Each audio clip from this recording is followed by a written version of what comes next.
રાજકોટના સોરઠિયાવાડી સબ ડિવિઝનમાં સરકારી તંત્રની ઘોર બેદરકારીનો કિસ્સો સામે આવ્યો। ઉનાળાની કાળઝાળ ગરમી વચ્ચે લોકો કલાકો સુધી વીજળી વગર તડવડતા રહ્યા, ત્યારે જવાબદાર અધિકારીઓ ફોન ઉપાડવાની તસદી પણ લેતા નથી।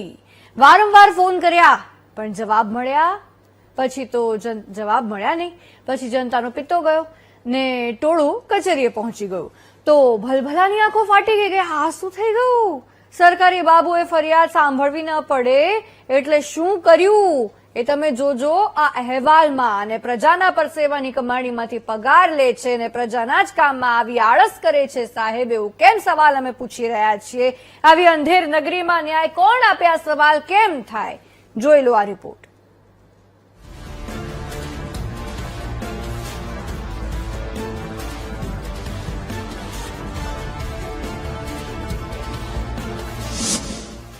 રંગીલા રાજકોટિયન્સમાં રોષનો દેતવા ભભૂકી ઉઠ્યો।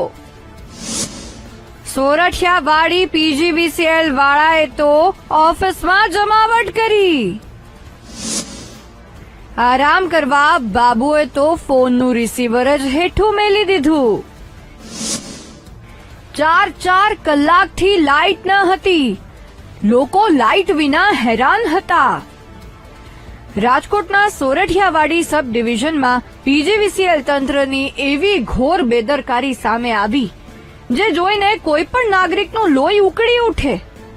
ધમધોખતા ઉનાળાની શરૂઆતમાં જ જ્યારે 4 કલાક સુધી વીજળી ગુલ થાય, ઘરમાં નાના બાળકો અને વડીલોની હાલત કફોડી બની જાય। ગ્રાહકો જ્યારે પોતાની ફરિયાદ નોંધાવવા વારંવાર ફોન કરે ત્યારે સામેથી કોઈ જવાબ નથી મળતો, પણ જ્યારે કંટાળેલા ગ્રાહકો જાતે ઓફિસે પહોંચ્યા ત્યારે જે દ્રશ્યો જોવા મળ્યા તે સરકારી કચેરીઓની અસંવેદનશીલતાની પરાકાષ્ઠા સમાન હતા। સાહેબને લોકોની ફરિયાદો સાંભળવી ન પડે અને ફોનની ઘંટડી પરેશાન ન કરે તે માટે કચેરીના ફોનનું રિસીવર જ બાજુમાં ઉતારીને મૂકી દીધું। પ્રજાના પરસેવાની કમાણીમાંથી પગાર લેતા આ બાબુઓને જનતાની પીડા સાથે કોઈ લેવા દેવા ન હોય તેવું સ્પષ્ટ દેખાયું। જીબીની લાઈટ તમારી ઘરે વહી ગઈ છે, કર્યા છે, વોટ્સએપ ની અંદર મેસેજ નાખ્યો છે, 4 વાગ્યાની લાઈટ ગઈ છે, થાંભલેથી ગઈ છે, હજુ સુધી કોઈ આવ્યું નથી। અહીંયા આવ્યા તો રિસીવર આખું નીચે પડ્યું। તમારું શું કેવું છે? આ જીબી ને આટલી બેદરકારી હાવ કોઈને ઘરે નાના છોકરા હોય આવી રીતે આવે, કોઈ જવાબ જ નહીં। બિલ ભરો અટાણે કેમ ડાયરેક્ટ મેસેજ નાખી દે તમારો બિલ આવ્યું છે આજે, તો આ રીતે કેમ નથી કરતા કઈ? આ ઘટના માત્ર વીજળી કાપની નથી પણ સરકારી તંત્રની નૈતિક અધોગતિની છે।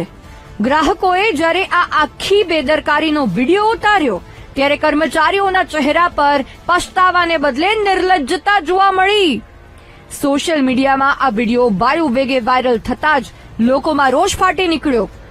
લાઇટના ધાંધિયાના લીધે હેરાન થતી જનતા હવે સવાલ પૂછી રહી છે કે શું ડિજિટલ ઇન્ડિયાના જમાનામાં ફરિયાદોથી બચવા માટે રિસીવર નીચે ઉતારી દેવું એ જ પીજીવીસીએલનો ઉકેલ છે? ઉચ્ચ અધિકારીઓ આ અસંવેદનશીલ સ્ટાફ સામે કડક પગલાં ભરીને દાખલો બેસાડશે કે પછી ભીનું સંકેલવાની જૂની પરંપરા ચાલુ રહેશે? ગ્રાહકો હવે માત્ર વીજળી નહીં પણ આ વર્તન બદલ જવાબદાર તત્વોની તાત્કાલિક હકાલપટ્ટીની માંગ કરી રહ્યા છે। Bureau report, BTV news.